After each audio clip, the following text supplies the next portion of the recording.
weapon systems will occupy different firing positions. Ladies and gentlemen, please look to your right. You can see the Pinaka and Smash launchers entering the firing position for execution of the specific mission. The automation of these weapon systems ensures that manual procedures involved in recording are no longer needed, thereby reducing the exposure time of the launchers in the firing position. The launcher on your left is the Pinaka launcher and on your right is the Smash launcher. Having reached the designated firing platforms, these launchers will now come into action and are made ready to fire. The crew of Pinaka launcher consists of 3 gunners and 1 driver. Similarly, the crew of Smash consists of 4 gunners and 1 driver.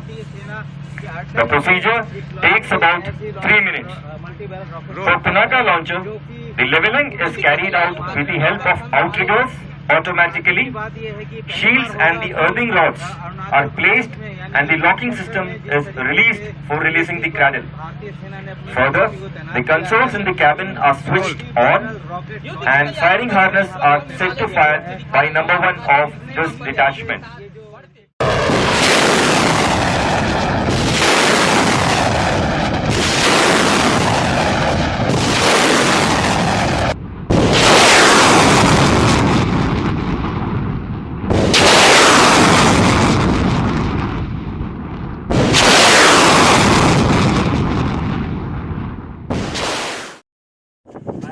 Stand by! Sal, dura!